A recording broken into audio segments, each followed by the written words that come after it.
आज के इस एस्ट्रोलॉजर मीट के संचालक प्रवीण सोनी जी और उनकी टीम, आचार्य देवज्ञ अनिर्वस जी, इतना शानदार उद्बोधन रहा। राजेश ओझा जी, भारत शर्मा जी, स्वामी रहस्यानंद जी और फर्स्ट रो में बैठे हुए मित्रा जी और सभी सीनियर जितने भी ज्योतिषीगण आए हुए हैं, उन सबका हार्दिक अभिनंदन। एस्ट्रोलॉजर मीट का मतलब ये होता है कि जितने भी यहाँ पर एस्ट्रोलॉजर इकट्ठे हुए सब अपने ज्ञान का आदान प्रदान करें, क्योंकि पहले ये जितना भी ज्ञान था पहले किताबों में तो था नहीं, पहले श्रुति और स्मृति में था कि हम एक दूसरे को सिखाते थे, बताते थे। आज भी बहुत सारी कहानियां ऐसी हैं जो हमें याद हैं, वो हमारे दादाजी ने, दादी जी ने, नानी जी ने, नाना जी ने सुनाई थी, लेकिन किताबों में कहीं नहीं मिलती। तो इसी प्रकार ज्योतिष भी था पहले। ज्योतिष में बहुत सारी चीजें अंग्रेजों के टाइम पर और मुसलमानों के टाइम पर जो अत्याचार हुए, उन अत्याचारों में हमारी किताबें कुछ जला दी गई। तो इसलिए ज्ञान कुछ श्रुति स्मृति में वो चला गया ऋषियों के साथ में। तो आज मैं आपको बताऊंगा ज्योतिष में सबसे ज्यादा दशा और महादशा का इस्तेमाल होता है। हर आदमी इसमें चाहे लाल किताब वाला है, चाहे केपी वाला है, चाहे कोई भी है, वो दशा महादशा का इस्तेमाल करता है। आज मैं बहुत इजी तरीके से आपको बताने की पूरी कोशिश करूंगा कि वो दशा महादशा अंतर्दशा कैसे फल करती है। और जब ये फल करती है तो ये दो प्रकार से फल करती है। एक फल इनका ये होता है कि नैसर्गिक। नैसर्गिक का मतलब होता है कि मेरे किसी दुश्मन के साथ नहीं बनती है। तो जब मैं प्रधानमंत्री बनूं, जब मैं मुख्यमंत्री बनूंगा, तो उस समय मैं उसको परेशान करने की पूरी कोशिश करूंगा। अगर मैं देश का प्रधानमंत्री बन जाऊं तो जहां जहां मेरे स्टेटों में सरकार नहीं है तो उनको मैं तंग करूंगा। और जहां पर अगर योगी आदित्यनाथ है तो मुख्तार अंसारी और अतीक अहमद की परेशानी तो आएगी ही आएगी, क्योंकि ये दशा अंतर्दशा नैसर्गिक है। और जिस दिन अगर उनकी सरकार आएगी तो वो इनको तंग करने की पूरी कोशिश करेगी। ऐसा होता रहता है। जब कांग्रेस की सरकार थी तो उन्होंने भारतीय जनता पार्टी और दूसरी पार्टी को तंग किया। जब उनकी सरकार आई तो उनके ऊपर भी छापे बहुत डल रहे, आप देख रहे हैं हर जगह पर। अब ये जो कंसेप्ट है, this is the universal concept in our brain. इसको आप किसी को सिखाओ या ना सिखाओ, इसकी कोई ट्रेनिंग नहीं है राजनीति में, लेकिन हमारे ग्रहों के अंदर डेमोक्रेसी है और हमारे ग्रहों के अंदर डेमोक्रेसी के साथ साथ डिक्टेटरशिप भी है। दोनों विचारधाराएं ऊपर से आई हैं। दोनों विचारधारा हमें ब्रह्मांड में अंतरिक्ष से मिली हुई है। इसलिए अंतरिक्ष में दो ग्रुप हैं, एक राक्षसों का ग्रुप है, एक देवताओं का ग्रुप है। इसलिए इस मनुष्य जीवन में भी दो प्रकार के लोग हैं। ये सतयुग से हैं, ये त्रेता में भी थे। ज्योतिष विद्या ज्ञानी को दोनों को मिलेगी, राक्षस को भी मिलेगी, देवता को भी मिलेगी। लेकिन देवता उसका सदुपयोग समाज के लिए करते हैं और राक्षस उसका दुरुपयोग करते हैं। ज्ञानी तो रावण भी था, बहुत बड़ा ज्योतिषी भी था, बहुत बड़ा आयुर्वेद का जानकार भी था, योगी भी था। उसका रोज मंगल पे आना जाना था, रोज चंद्रमा पे आना जाना था, लेकिन वो अपने ज्ञान को संभाल ना सका। इसलिए ग्रहों में दो ग्रुप होते हैं, एक राक्षस ग्रुप होता है और एक देवता ग्रुप होता है। देवता ग्रुप के अंदर 4 ग्रह होते हैं, सूर्यदेव, मंगल, बृहस्पति और चंद्रमा। इनका काम है हमेशा देते रहना। क्योंकि देवता है, देवता का मतलब देना होता है। सूर्य हमें रोशनी देता है, बृहस्पति हमें ज्ञान, धन, भाग्य, कर्म, लाभ, संतान सुख देता है, चंद्रमा हमें मन की शांति और इंद्रिया और मन देता है, मंगल हमें साहस देता है, ये शरीर के अंदर देते हैं, ये बुरा नहीं करते। इनके अपोजिट में एक और ग्रहों का ग्रुप है, शनि, राहु, सूर्य, मंगल, केतु। इसके अंदर सूर्य और केतु क्रूर हैं, लेकिन बुध और शुक्र भी राक्षस ग्रुप में आते हैं। अब दोनों को ज्योतिष सीखने का अधिकार है। ज्योतिष का ज्ञान उनको भी होता है जो शनि प्रधान है, राहु प्रधान है, शुक्र प्रधान है, लेकिन उनकी भाषा अलग होती है। अगर उनके पास कोई क्लाइंट खूबसूरत आ जाए तो द्वर्थी भाषा करते हैं, उनकी भाषाओं में फर्क आता है। और अगर देवता ग्रुप आएगा तो उसको समझाएंगे। अब यहां पर हमें यह देखना है कि महादशा अंतरदशा दोनों की आनी है। जब महादशा देवताओं की चलेगी और अंतरदशा अगर राक्षसों की आएगी तो राक्षस उसमें ऑब्जेक्शन करेंगे। आपने पार्लियामेंट के अंदर देखा होगा, जब गृह मंत्री अपना बिल पेश करता है तो अपोजिशन वाले हमला मचा देते हैं, वो उसका विरोध करते हैं कि नहीं, ऐसा नहीं होना चाहिए, 370 नहीं हटनी चाहिए, ये राइट है उनका, right of freedom, speech of the freedom, इस तरह की बातें करते हैं, चिल्लाते हैं, वॉकआउट करते हैं सदन से। इसी प्रकार से जब देवताओं की दशा चलती है तो राक्षस ग्रह उसका विरोध करते हैं। अब सिंपल ज्योतिषी कोई भी है, उसको ये लगता है कि भाई मेरी जो दशा है देवता ग्रुप की चल रही है, और अंतर दशा अगर किसी राक्षस की आ जाए तो सावधान हो जाना चाहिए। अगर वहां आप सावधान हो जाएं तो आपको पता चल जाएगा कि मेरे 3 साल के लिए राक्षस ग्रह की अंतरदशा चल रही है और ये राक्षस मुझे तंग करेगा, ये राक्षस मेरे ऊपर इनकम टैक्स की रेट डालेगा, ये राक्षस मुझे फंसाएगा, मुझे बदनामी करेगा। तो उस समय पर आपको उपाय ले लेना चाहिए। अभी मान लो राक्षस ग्रह की दशा चल रही है, आप बड़े परेशान हैं, कोरोना से भी पीड़ित है, डायबिटीज भी आपको है, हार्ट की प्रॉब्लम भी आपको है, मरा रहे, और अंतर दशा फिर आ जाए बृहस्पति की, उसने कहा क्यों चिंता करते हो, मैं आगे हूं, मैं सब संभाल लूंगा, देख लूंगा मैं, तो आपको राहत मिल जाएगी। मनुष्य का जीवन इनको समझ नहीं पाता।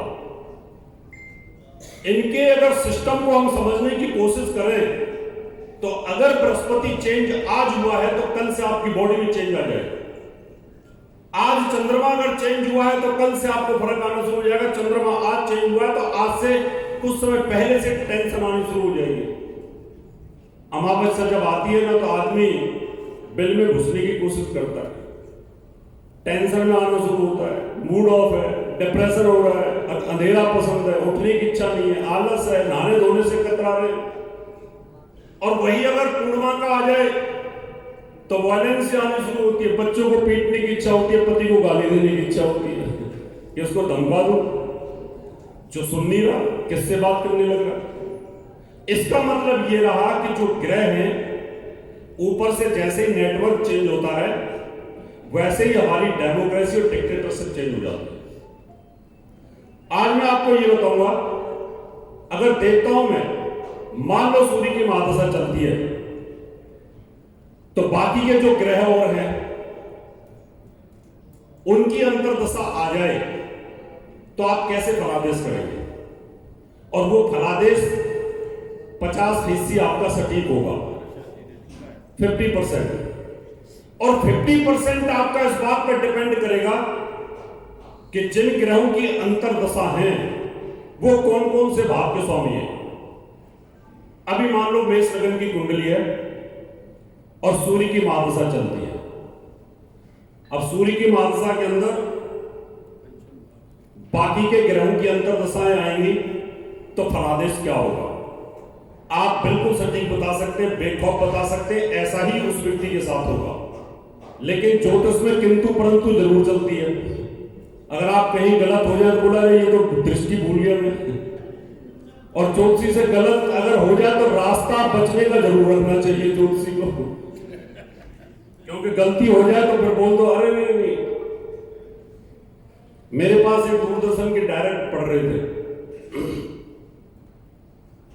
उनको बड़ा शौक था ज्योतिषियों के पास घूमने का, मेरे यहां सीख भी रहे थे। तो विकासपुरी में ज्योतिषी आगे कहीं बाहर से जैसे नहीं आते हैं, 1 महीने के लिए आते और फिर लिखते हैं गारंटी कार्ड साथ लेके जाएं, 2.5 घंटे में लव अफेयर का समाधान। इस तरह के लोग आते हैं, तो उनके पास चला गया वो। अब उनके फ्रेंच का दाढ़ी थी, सोफिस्टिकेटेड आदमी था, पेट निकला हुआ था। अब दूरदर्शन का डायरेक्टर तो फिर पर्सनैलिटी तो अच्छी होगी कहीं ना कहीं। ज्योतिषी के पास पहुंच गया, जाकर के बोला गुरुजी मेरे बारे में बताओ। अब उसने ऐसे ऊपर से नीचे तक देखा, देखने के बाद कहते क्या पूछना चाहते हो। उन्होंने कहा ये बताओ कि मेरे कितने बच्चे होने चाहिए।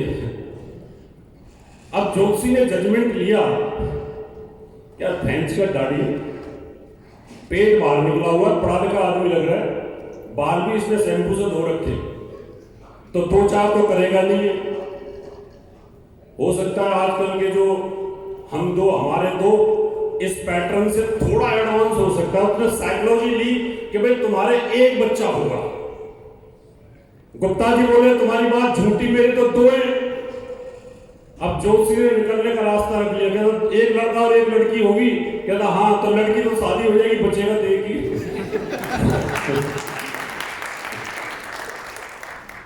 तो निकलने का रास्ता ज्योतिषी के पास भी होना चाहिए, क्योंकि सबके पास होता है निकलने का रास्ता, तो डॉक्टर के पास भी होता है।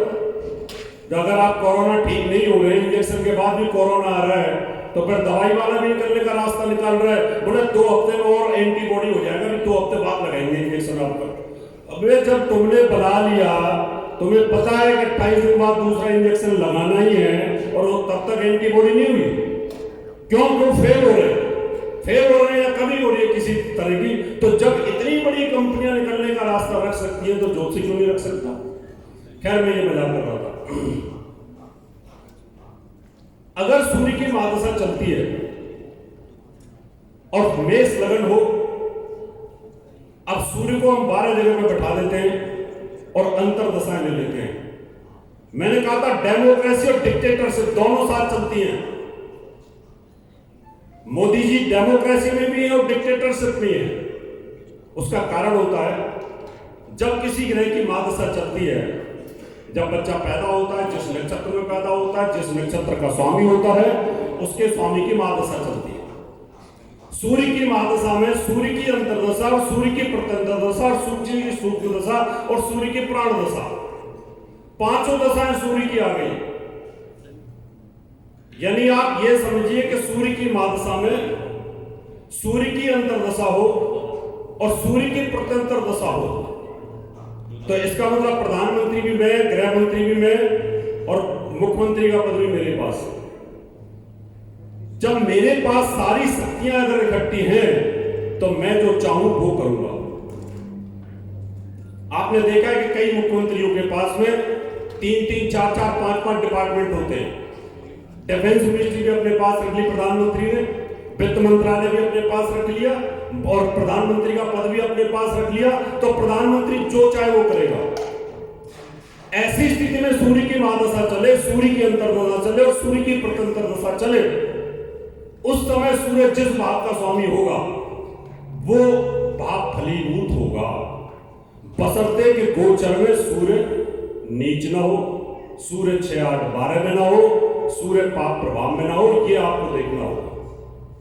अभी सूर्य उच्च का होने वाला है, 13 तारीख को उच्च का हो जाएगा, लगन में आकर के बैठ जाएगा। अब मेष लगन में आके बैठ जाएगा, पंचमेश होगा, संतान भाव का स्वामी सूर्य उच्च होगा। जिनकी सूर्य की महादशा चलेगी उनकी संतान उच्च कोटि की होगी, और जिन स्त्रियों को बच्चा पैदा होगा उनको भी पुत्र की प्राप्ति होगी। क्योंकि संतान भाव का स्वामी सूर्य अगर उच्च हो या संतान भाव में बैठा हो, सूर्य स्वराशि के अंदर पंचम भाव में बैठा हो, तो 3 पुत्र तो कम से कम देता ही है। अब इस कंडीशन में सूर्य महादशा में भी, अंतरदशा में भी और प्रत्यंतर दशा में भी होने के बावजूद भी वो डिक्टेटर होगा, वो अपनी चलाएगा, उसके सामने कोई नहीं बोल सकता। उसकी सप्तम दृष्टि, नीच दृष्टि विवाह स्थान पे आएगी, पत्नी भी बोलेगी तो तलाक ले लेगा, क्या आउट, कि मेरे सामने कोई नहीं बोलेगा। क्यों? कि इस समय वो पावरफुल स्थिति में है, डेमोक्रेसी में उसकी महादशा है। लेकिन जैसे ही अंतरदशा उसकी आई वो डिक्टेटर हो जाता है, प्रत्यंतर दशा उसकी आई डिक्टेटर हो जाता है। इसलिए दोनों एक साथ चलते हैं। ग्रहों ने हमें आकाशीय जो काउंसिल है, आकाशीय काउंसिल के अंदर डेमोक्रेसी भी है, डिक्टेटर भी है, तभी तो ये 2 विचारधाराएं चलती हैं। नहीं तो चाइना के अंदर डेमोक्रेसी भी हो जाती, क्यों? वहां भी उसी तरह की विचारधारा एक दूसरी चल रही है। महादशा का स्वामी भी वही, अंतरदशा का स्वामी भी वही और प्रत्यंतर दशा का स्वामी भी वही। अभी सूर्य की महादशा में सूर्य की अंतरदशा समाप्त हो गई। अब इसके बाद दूसरी अंतरदशा आती है चंद्रमा की। चंद्रमा ने आके बोला, नमस्कार मोदी साहब, नमस्कार। भाई आप कौन? कहता मैं आपकी पत्नी, मैं चंद्रमा हूं, मैं आपकी अंतरदशा में आई हूं। कहता अच्छा अच्छा, आप तो हमारी रानी हो। आकाशीय काउंसिल में सूर्य की पत्नी होती है चंद्रमा। उसने कहा ठीक है बैठिए, आप पदभार ग्रहण करिए। उसने कहा देखिए मैं पंचम भाव का स्वामी हूं, मैं बच्चों को पढ़ाई देना चाहता हूं, मैं बच्चे पैदा करना चाहता हूं, मैं उच्च शिक्षा देना चाहता हूं, मैं बहुत पावरफुल स्थिति में हूं। तुम अंतरदशा में आ गई हो, तुम मेरा साथ दोगी कि नहीं दोगी? उसने कहा राजा साहब मैं आपका साथ दूंगी। यह है एक नैसर्गिक, क्योंकि चंद्रमा उसका मित्र है। चंद्रमा ने कहा ठीक है सर, मैं रेडी हूं, आप जो कर रहे हो करिए, मैं आपका साथ दूंगी। इसका मतलब सूर्य की महादशा, सूर्य की अंतरदशा में जो सूर्य ने चाहा वो मिला। सूर्य की महादशा में, चंद्रमा की अंतरदशा में सूर्य ने जो चाहा वो भी मिला। लेकिन चंद्रमा ने एक एप्लीकेशन लगा दी कि मैं अंतरदशा में हूं, लेकिन मुझे घर तो दोगे ना, क्योंकि चौथे भाव का स्वामी यहां पर सूर्य हो जाता है। सॉरी, चौथे भाव का स्वामी यहां पर चंद्रमा हो जाएगा। उसने कहा मुझे सुख साधन गाड़ी तो दो। उसने कहा ठीक है, सुख साधन गाड़ी में आपको प्रोवाइड करा देता हूं। इसका मतलब सूर्य ने जो चाहा पंचमेश होकर के वो मिला, और चंद्रमा की अंतरदशा में चंद्रमा ने जो चाहा वो भी मिला। उसके बाद चंद्रमा चला गया। उसके बाद मंगल आता है। मंगल ने कहा जय हिंद सर। उसने कहा आप कौन? मैं हूं सूर्यदेव, आपका डिफेंस मिनिस्टर। आकाशीय काउंसिल में सूर्य जो होता है वो रक्षा का डिपार्टमेंट उसके पास है, पुलिस का डिपार्टमेंट उसके पास है, लॉ एंड ऑर्डर का डिपार्टमेंट उसके पास है। उसने कहा ठीक है आइए बैठिए। वो आकर के बैठ जाता है, सेवा बताइए। सेवा यह है कि देखिए मैं पाकिस्तान से दुखी हूं, पाकिस्तान को खत्म करना चाहता हूं, मैं चाइना से भी दुखी हूं, मैं चाइना को परेशान करना चाहता हूं, और मैं बांग्लादेश को भी ठीक करना चाहता हूं। और ये जो मेरे आसपास जो कुछ लोग तंग कर रहे हैं, कुछ कंट्री तंग कर रहे हैं, मैं इनको सबको ठीक करना चाहता हूं। उसने कहा जी मिलॉर्ड ठीक है, जैसे आप कहें मैं अभी ठीक कर देता हूं। यहां पर मंगल की पावर पूरी सूर्य को मिल जाती है, वो भी उसको सपोर्ट करता है, क्योंकि नैसर्गिक वो मित्र है, देवता है, वो उसका साथी भी है। जब दोनों मित्रों की दशा चले, यानी मोदी साहब और अमित शाह और साथ में राजनाथ सिंह, जब तीनों एक साथ हो तो फिर सर्जिकल स्ट्राइक तो होंगी ना, फिर क्या दिक्कत है? मारो तो वो डाउट आकर के, कोई दिक्कत नहीं है, क्योंकि कोऑर्डिनेशन बहुत अच्छा है। अगर इन्हीं में कोई और दूसरी पार्टी का व्यक्ति होता और मिलीजुली सरकार होती और आकर के मान लो मंगल कहीं उसकी दूसरी जगह पे आ जाता तो बोल देता कि हमारे पास तो बम की गोली नहीं है, तो दिक्कत आती। इसका मतलब इस पीरियड के अंदर जब सूर्य की महादशा चलेगी, मंगल की अंतर्दशा चलेगी, व्यक्ति जबरदस्ती जो काम करना चाहते हो वो कर डालोगे। अगर गली मोहल्ले में कोई डरपोक औरत हो, पड़ोसन उसके सामने कूड़ा फेंक के जाती हो, चंद्रमा की अंतरदशा तक तो उसने समझ लिया कोई बात नहीं, फेंक ले, और जैसे ही मंगल की अंतरदशा आई उसने झाड़ू उठा के मार दी उसके अंदर, कहता तेरी ऐसी तैसी, कहता हूं तू मैं देखती तो। और यहां ये हल्ला मच गया कि पड़ोसन ने डंडा मार दिया, कहता वो तो बड़ी शरीफ थी, उसने डंडा कैसे उठा लिया? क्यों कि कौन आ गया अंतरदशा में? मंगल अंतरदशा में आते ही आपका जो डरपोकपन है वो निकल जाता है और आप ये सोचेंगे ही नहीं कि किस प्रकार से हमें यहां पर मजबूती देनी थी। यहां तक तो ठीक है गाड़ी, क्योंकि सूर्य में सूर्य चला, सूर्य में चंद्रमा चला, सूर्य में मंगल चला, मित्र मित्र चले, देवता देवता चले, सब अच्छा अच्छा चलता रहा। अब सूर्य की महादशा में राहु की अंतरदशा आ गई। उसने आगे बोला जय हिंद सर, क्या मैं हूं राहु देव। कहता बताइए। कहता आपका मैं अंतरदशा में सेक्रेटरी बन के आ गया हूं। कहता अच्छा तो फिर मेरी मदद करो। कहता मदद नहीं, मैं तो तुम्हारा दुश्मन हूं, राक्षस ग्रुप का हूं। कहता क्या करोगे? कहता तुम्हें हार्ट अटैक दूंगा। कहता अभी हो गया ना अभी गोविंद जी को, उससे पहले मनमोहन सिंह प्रधानमंत्री थे, उनको भी हार्ट अटैक हो गया, राहु के अंतरदशा नहीं हुआ। इसका मतलब राजा बहुत बढ़िया काम कर रहा है, और सूर्य की महादशा में राहु की अंतरदशा आ गई। राहु ने अपना राक्षस पने का काम वहां पर शुरू कर दिया। अब वो उसके कामों में रोकेगा। उसका काम क्या है? पंचमेश है। पंचमेश किस स्थान का है? एजुकेशन का। सूर्य की महादशा में राहु की अंतरदशा आई, उठा करके राहु ने वहां एजुकेशन में ब्रेक डाल दिया। बच्चे के पेपर में कहीं ना कहीं बैक लग गया। उसके बाद में गर्भ में बच्चा था 3 महीने 4 महीने का, सूर्य की दशा राहु की अंतरदशा आ गई, मिसकैरेज हो गया, एबॉर्शन हो गया। बड़े परेशान है, त्राय हो रखी है, हार्ट की problem, tension, arthritis, nervous system कमजोर हो गया है, इनसिक्योरिटी, फियर, ये सब चीजें चल रही है। बड़ी मुश्किल से 1 साल निकाला। उसके बाद राहु चला गया, सूर्य देव ने राहत की सांस ली। उसके बाद अंतरदशा में गुरुदेव आ जाते हैं। गुरु आकर के बोलते हैं जय श्री राम। उसने कहा आप कौन? कहता मैं बस आप ही का आदमी हूं। जय श्री राम कहते ही थोड़ा राजा को आनंद आया। उसने कहा ये जो गया है ना राहु, इसने बड़ा तंग किया होगा तुम्हें। बोला मेरी हालत खराब कर दी, इसने मुझे पूरे 1 साल कोई काम नहीं करने दिया।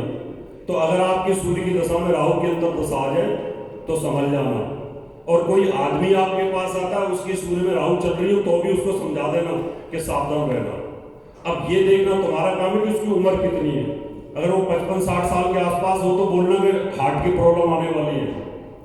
अगर बच्चा हो 20-30 साल के नीचे हो तो बोला तेरी पढ़ाई में ब्रेक लगेगा। और बाकी कौन कौन से भावों के स्वामी है उस प्रकार से आप उसको बता सकते हैं। बृहस्पति ने आकर के कहा जय श्री राम। उसने कहा मैं आपका प्रत्यंतर दशा में मंत्री आ गया हूं, आप सेवा बताइए। उसने कहा भाई भाग्योदय करो मेरा, अब भाग्य से। और देखो मैं तो धार्मिक आदमी हूं, राम मंदिर बनवाओ।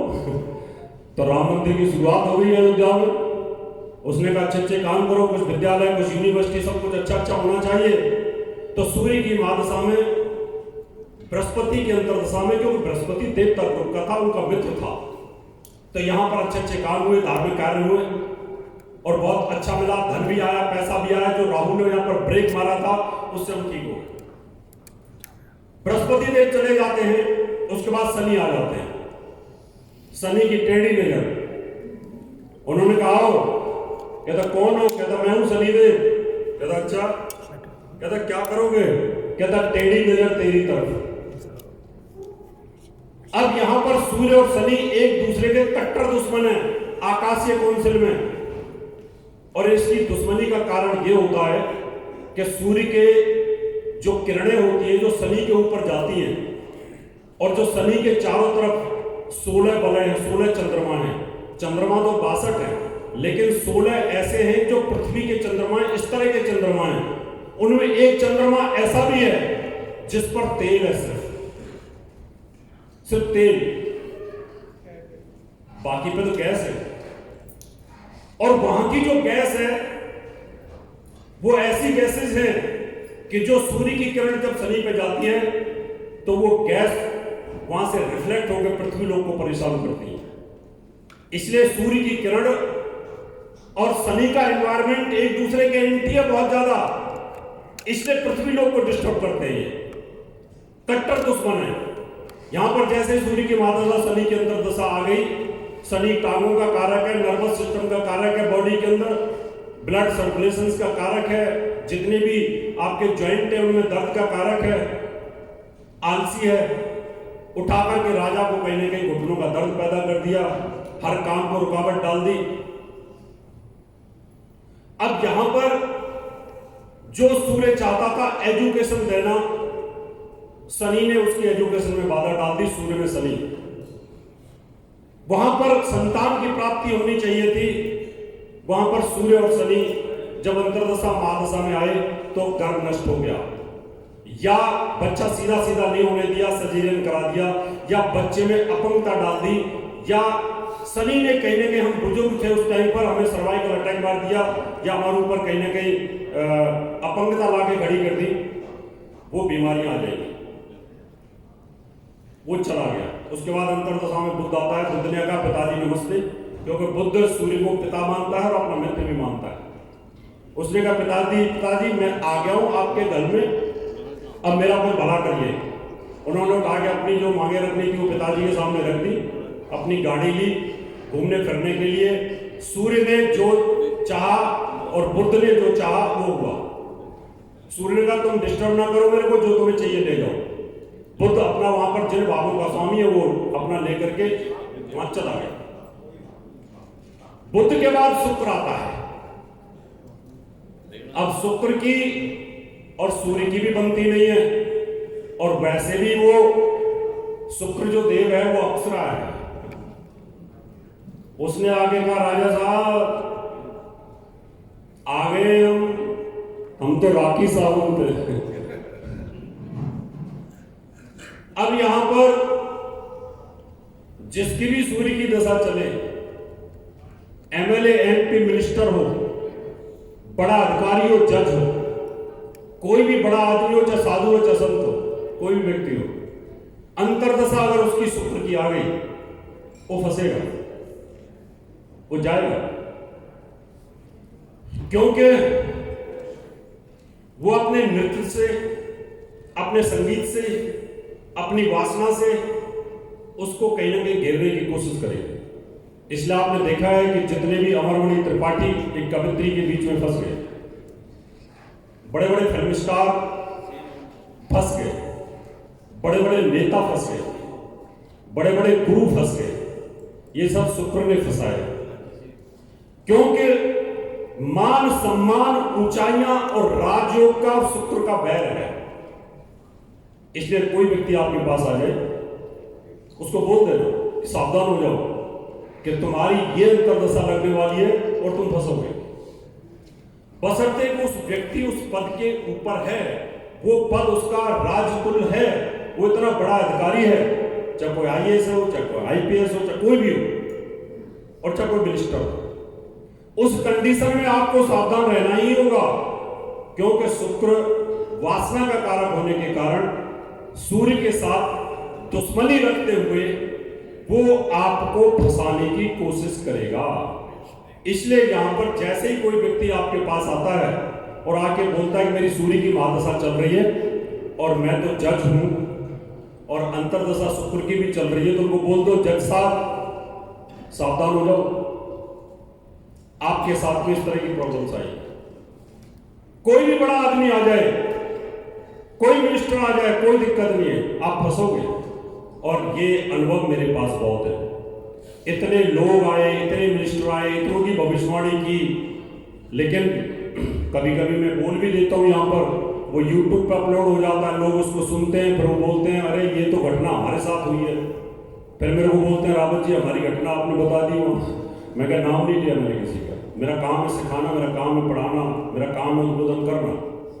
इसलिए कोई भी व्यक्ति हो पड़ा तो उस कंडीशन में शुक्र सूर्य को फंसाएगा। शुक्र के जाने के बाद में अंतर्दशा केतु की आ गई।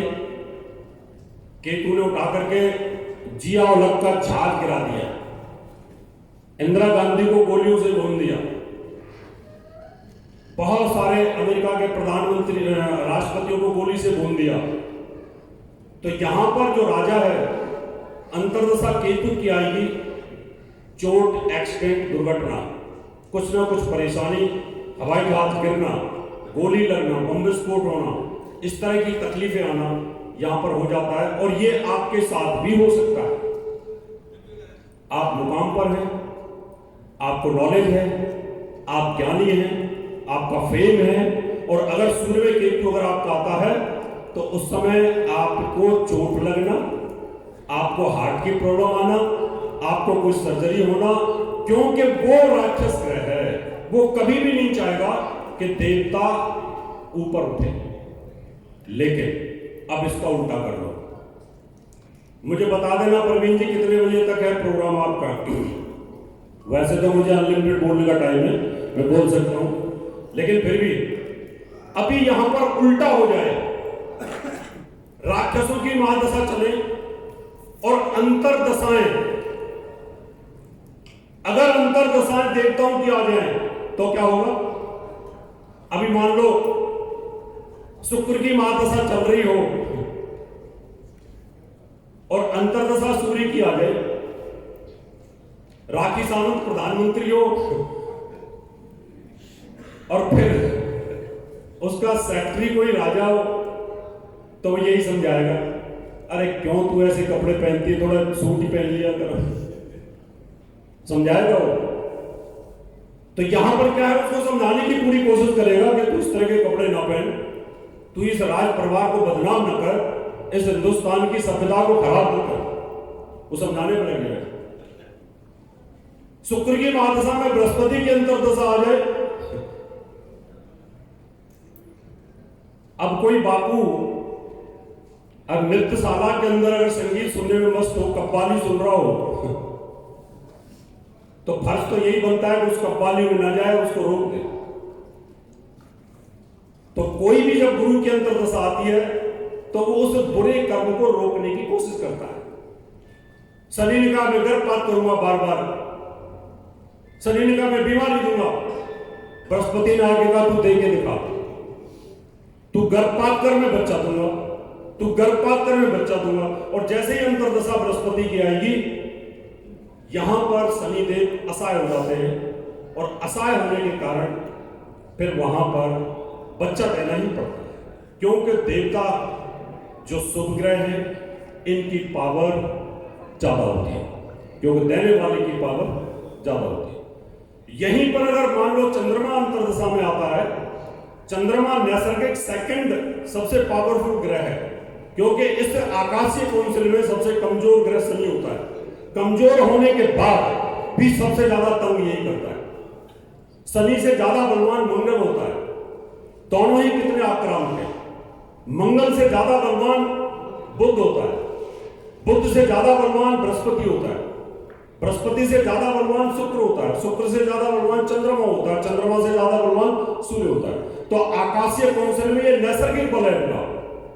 तो यहां पर जब भी शनि की दशा चले, राहु की दशा चले, केतु की दशा चले, या शुक्र या बुध की दशा चले, इसके अंदर अंतर दशाएं अगर देवता ग्रुप की आती हैं तो देवता ग्रुप पूरी कोशिश करते हैं कि उस पीरियड में बुरा ना हो।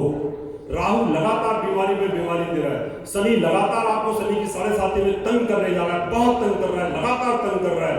उस समय अगर आपको उम्मीद होती है, तो शुभ ग्रहों से उम्मीद होती है कि कोई शुभ ग्रह अंतर्दशा में आ जाए, तो ये जो तकलीफ का रेशियो चल रहा है, तकलीफ का जो हमारे पास में अंबार भरा पड़ा है, उस समय उसको रोका जा सकता है। ये महादशा अंतर्दशा का एक नैसर्गिक नियम है। इसके साथ दो चीजें आपको और देखनी पड़ेंगी बिल्कुल एक्यूरेट जाने के लिए।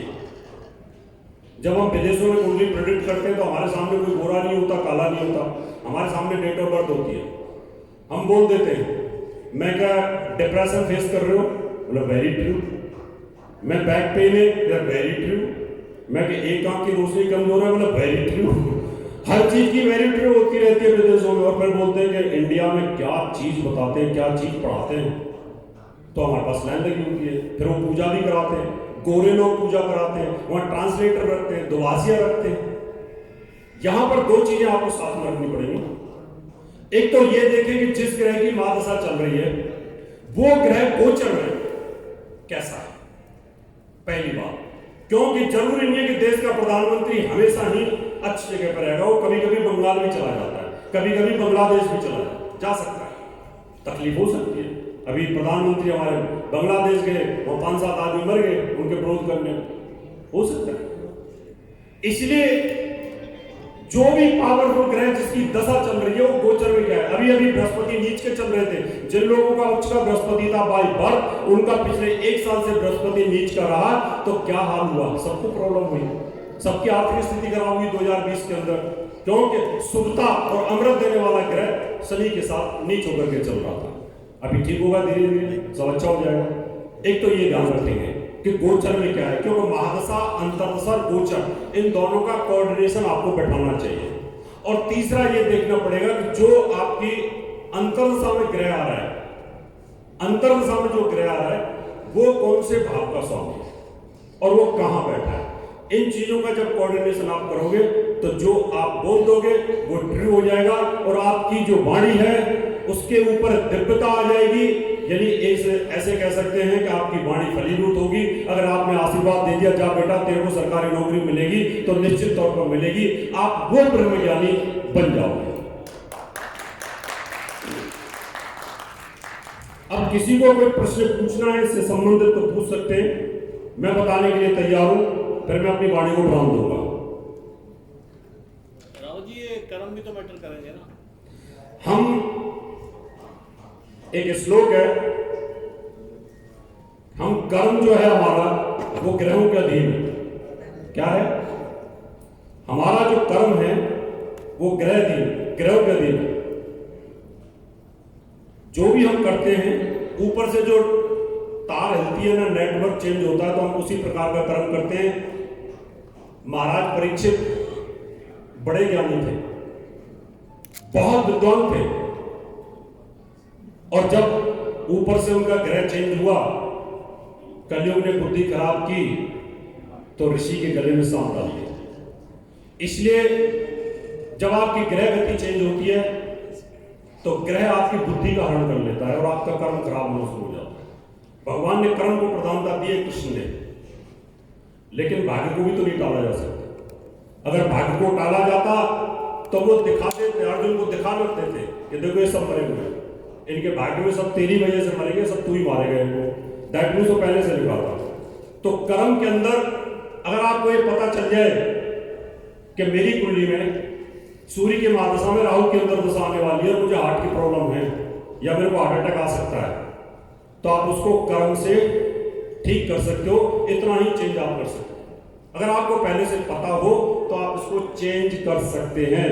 क्यों कि ज्योतिष में जो कुंडली है ये भाग्य है, इसको पढ़ना और इसके ऊपर चलना ये कर्म है। और किसी का कोई क्वेश्चन बोलिए।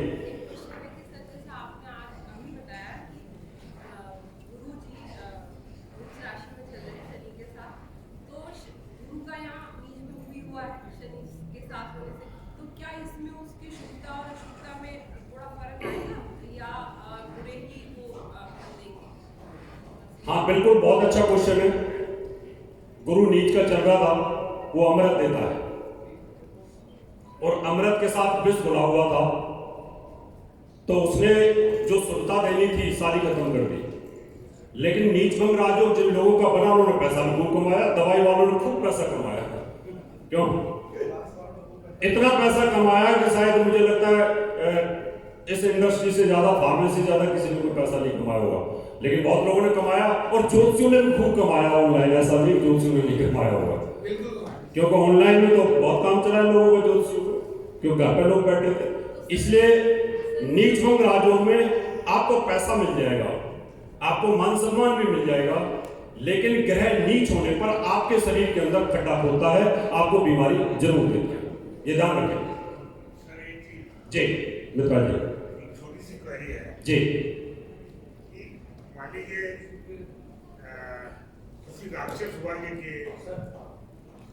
लीजिए किसी राक्षस वर्ग के ग्रह की महादशा चल रही है और उसमें अंतर्दशा बृहस्पति की आ रही है, तो ऐसा माना जाता है कि बृहस्पति चीजों को एक्सपेंड करते हैं, तो क्या वो राक्षसी ग्रह की जिसकी महादशा चल रही है उसकी राक्षसी प्रवृत्ति को और एक्सपेंड करेंगे या उसको लिमिट करेंगे या कॉन्ट्रैक्ट करेंगे? देखिए, मान लो तुला लगन है, मान लो तुला लगन है और वृष लगन है, यहां पर बृहस्पति बंद हो जाता है, बेकार हो जाता है, तो बृहस्पति की मजबूरी हो जाएगी कि जैसे किसी देवता को अगर अपहरण कर लो और राक्षसों के बीच में आ जाए तो फिर वो वही भाषा बोलता है। तो कभी कभी कुछ लग्नों में बृहस्पति अच्छा फल नहीं दे पाता, तुला लगन में शुक्र स्वराशि में बैठा हुआ है तो वो राजयोग देगा, आपको विलासता से राजयोग मिलेंगे। इसलिए राक्षसों के पास भी विद्या होती है, राक्षसों के पास भी विलासता होती है, राक्षसों के पास भी सब कुछ होता है। फर्क इतना है कि सिर्फ उनका और हमारा मेंटल लेवल में सिर्फ इतने ही भावना में फर्क होता है कि हम बुरा नहीं चाहते, वो बुरा चाहते, वो उनको बुरा करने में आनंद आता है, इतना ही फर्क आएगा। लेकिन बृहस्पति उनको मदद करे राक्षसों को, ये संभव नहीं है, क्योंकि नैसर्गिक शुभ ग्रह। मान लो मुझे अगर अपहरण कर ले आतंकवादी और मैं अपहरण करता हुआ चंगुल में आ जाऊं और मुझे जेल में डाल दिया जाए, तो अभी मैं वहां ज्योतिषी सिखाऊंगा, योगा सिखाऊंगा, ध्यान सिखाऊंगा, लिखना पढ़ना ही सिखाऊंगा, ऐसा होता है। इसलिए बहुत सारे गुरु अंदर पड़े हुए तो वो ध्यान योग और यही सब सिखाते रहते हैं। किसी और को कुछ पूछना है? जी, एक प्रश्न है मेरा। जी जी राज। 2 मई को राज तिलक होना है, पुरुष का राज तिलक होगा या नारी का राज तिलक होगा? 2 मई का जो रात, इसके लिए प्रश्न ज्योतिष लगानी पड़ेगी और फिर वो विषय ऐसा है कि फिर ज्योतिषियों के पास एक मैंने कहा गद्दी पे बैठना चाहिए, वायरल भी हो जाएगी। इस वजह से ज्योतिषियों के पास बचने का रास्ता भी राजनीति होना चाहिए। क्यों? ठीक है, पूछने से संबंधित किसी को जो मैंने अभी आपको जितना बताया सिखाया उससे रिलेटेड कोई झिझक करने की जरूरत नहीं है। ये एस्ट्रो मीट है, एस्ट्रोलॉजर मीट है, इसमें फर्ज होता है कि हम एक दूसरे के अनुभवों को शेयर करें। आप लोगों से मुझे सीखने को मिलता है, बड़े ध्यान के साथ सुनता हूँ जब यहाँ बोल रहे होते हैं, क्या पता किस आदमी ने कौन सी बात बहुत अच्छी बोली है। बोलिए पीछे से।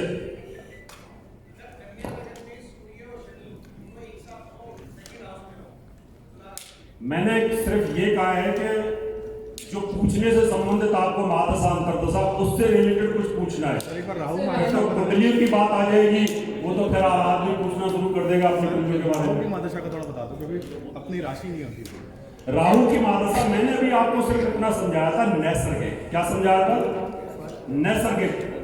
राहु भी बहुत अच्छा फल देता है, जब देता है तो छप्पड़ फाड़ के देता है। मैं यूट्यूब पर लिखता रहता हूँ, छप्पड़ फाड़ के देगा राहु। अभी देगा वो, अभी कल परसों से मंगल से निकल जाएगा, वो अकेला रह जाएगा तो देगा, क्योंकि वो वृष राशि में। अगर वो ग्रह वृष राशि के अंदर केंद्रीय त्रिकोण में आ जाए तो सबको देगा, उन लोगों को देगा जिनका केंद्र त्रिकोण में है। लेकिन जिनके 6, 8, 12 में चला गया, बुरी जगह में चला जाएगा तो वहां कोई भी नहीं देता। इस वजह से एक ग्रह एक जैसा स्वभाव कभी नहीं रहता उसका। वह स्वराशि में होने के बावजूद भी उसका 12 प्रकार का फल होता है। बहुत बहुत धन्यवाद आपका, ध्यान से सुना। बहुत बहुत धन्यवाद। Last question, which I was requesting from you, Rawat sir, I have a question. Sir मेरा क्वेश्चन रह जाएगा। जी बोलिए मान्या जी। सर प्रत्यंतर दशा का क्या रोल प्ले होता है? How much it is like in combination with mahadasha और अंतर्दशा, उसकी परसेंटेज को आप कितना इंपॉर्टेंस देते हैं? देखिए, 3 दोस्त हो आप, 3 मित्र हो, तीनों मित्रों में ये तय करें कि कॉफी पीजिए चाय पीजिए। अगर ये तय किया जाए, 3 मित्र तय करेंगे हमें कॉफी पीजिए चाय पीजिए, जैसे हम और आचार्य जी और हमारे साथ एक और होता है, तो फिर तय करते हैं कॉफी पीने की चाय पीने। जब हम और आचार्य जी एक तरफ हो जाते हैं कॉफी, तो फिर कॉफी आती है। इसलिए महादशा और अंतरदशा ये दोनों मित्र हुए, ये दोनों देवता हुए, तो प्रत्यंतर दशा वाले की मजबूरी हो जाती है, वो उसका कोई फल ज्यादा नहीं मिलता, वो दोनों फिर चलाते हैं। अगर महादशा और प्रत्यंतर दशा वाले मित्र हुए तो अंतरदशा वाले की वैल्यू नहीं, फिर महादशा की चलेगी और प्रत्यंतर की चलेगी। अंतरदशा और प्रत्यंतर दशा दोनों मित्र हुए तो फिर महादशा नगण्य हो जाती है, महादशा कुछ भी नहीं कर पाती है। महादशा कितनी बार लोगों की बेकार हो जाती है, फिर अंतरदशा प्रत्यंतर दशा काम करती रहती है। तीनों में से दो एक मित्र हो जाएंगे, उन दो की चलती है। ओके।